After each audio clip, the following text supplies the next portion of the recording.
Vamos explicar o seguinte. Nas horas que antecederam o acordo entre o Kremlin e o grupo mercenário Wagner, o presidente russo Vladimir Putin fez um discurso televisionado em que disse que os russos estavam enfrentando uma traição.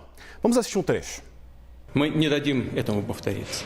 Защитим и наш народ, и нашу государственность от любых угроз.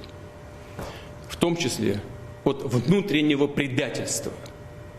А то, с чем мы столкнулись, это именно предательство. Непомерные амбиции и личные интересы привели к измене.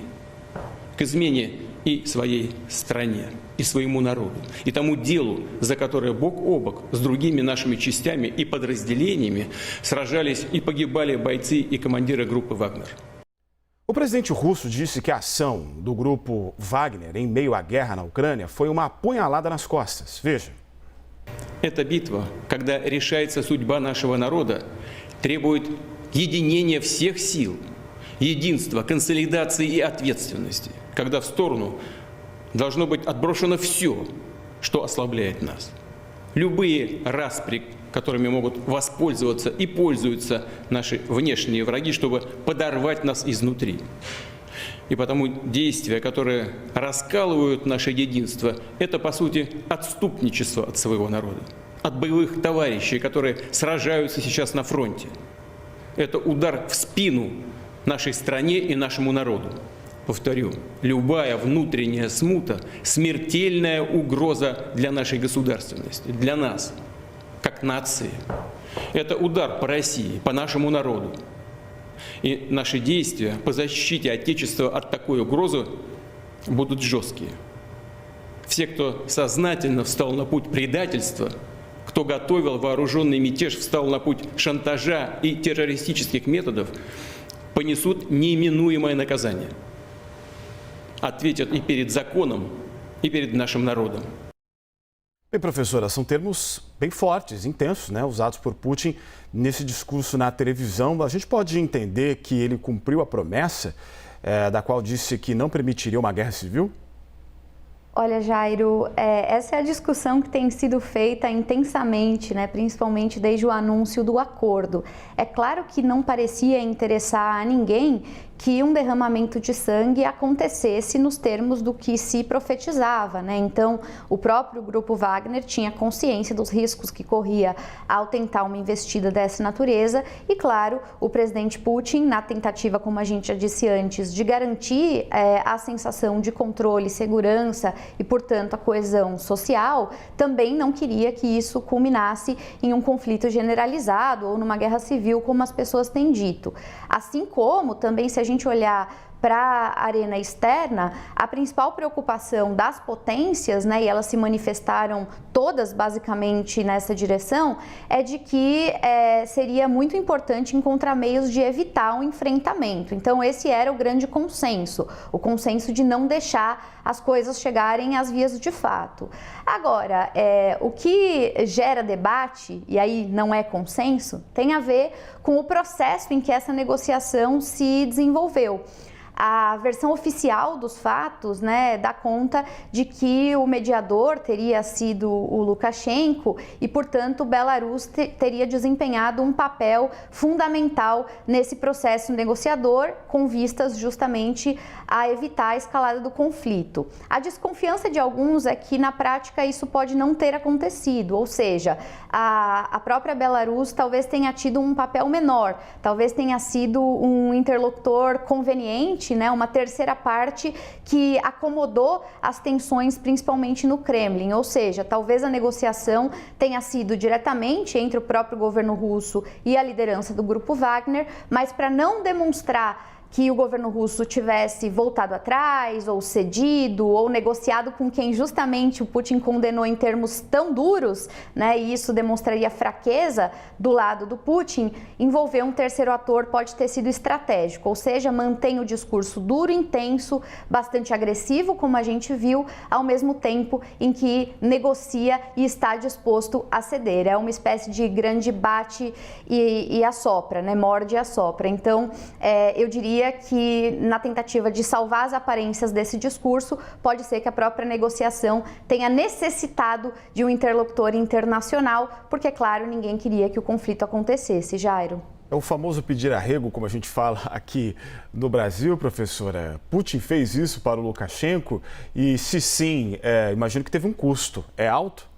Pois é, Jairo, essas são hipóteses que a gente levanta nesse momento e, como eu disse no início, é fundamental garantir um pouco de prudência nas análises que são feitas em cima dos fatos, né? Então, não vai dar para saber imediatamente se foi isso que aconteceu, mas parecem hipóteses bastante plausíveis e que têm sido aventadas pelos maiores especialistas nos vários lugares, né, em que esse tema tem sido discutido no mundo todo. Então, se por um lado a gente pode dizer que Belarus é sim um país estratégico do ponto de vista do conflito, inclusive com a Ucrânia, né? Um país que tem relevância geográfica, energética, atualmente tem um papel central do ponto de vista militar, porque é bom lembrar, recentemente a Rússia instalou equipamentos de capacidade nuclear em território da Belarus, né? E isso dá ao conflito uma nova dimensão, enfim, Belarus é de fato um país importante. Talvez nesse caso tenha sido muito mais um país usado pela conveniência da circunstância para, como eu disse, salvar as aparências do governo Putin, que já estava vulnerabilizado nesse contexto. Seria muito estranho para o presidente Putin fazer um discurso tão duro como esse que a gente assistiu, então prometer vingança, dizer que se sentia traído, né, usar expressões dessa natureza e logo depois, em poucas horas, aceitar uma negociação como essa que a gente viu, em que basicamente se anistiam todos os envolvidos, né? Não só a Bielorrússia vai receber o líder do movimento do Grupo Wagner e vai abrigá-lo lá sem que ele seja processado, como todo mundo que faz parte desse processo de insurreição teria sido perdoado nesse contexto de acordo. A gente foi de um extremo muito rapidamente para outro extremo, o que suscita essas hipóteses e essas questões todas que eu citava agora há pouco, viu, Jairo?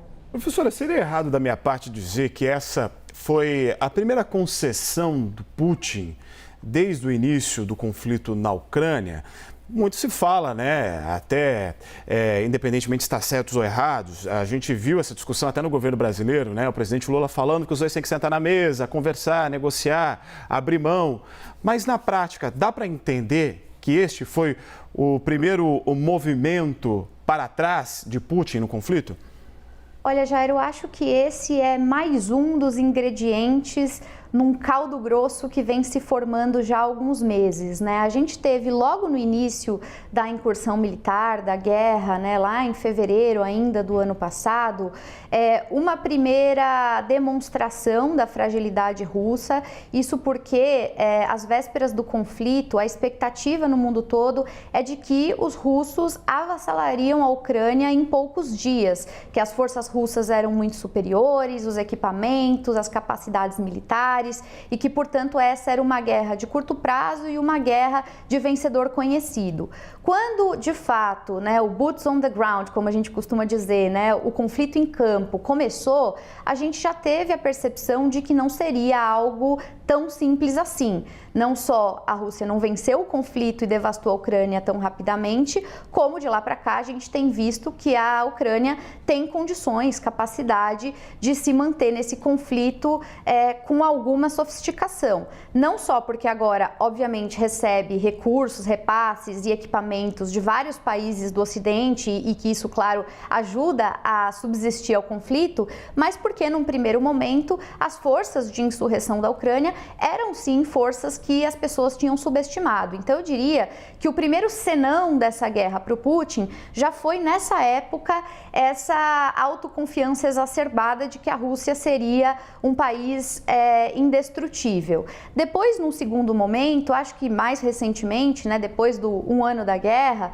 a gente teve, claro, um momento de contra-reação das forças ucranianas, né, que nós também noticiamos e acompanhamos nas últimas semanas, e que levou o Putin à TV novamente para esclarecer, dizer que não era bem assim, que ele sabia que estava havendo essa força de contra-ataque dos ucranianos, mas que a Rússia estava preparada. Então, de certa forma, isso para alguns também representou uma passada de recibo, né? Ou seja, o Putin teve que reconhecer que ele estava perdendo espaço em alguns territórios que antes já estavam controlados, dominados pelas forças russas. E aí agora, né, nesse terceiro grande movimento que a gente acompanha, acompanha uma insurgência não vinda de fora, mas vinda de dentro, pela própria fragmentação, digamos assim, dentro das forças militares russas. Então eu diria que não é uma novidade em absoluto, não é a primeira vez que o Putin se vê numa condição desfavorável, mas, sem dúvida,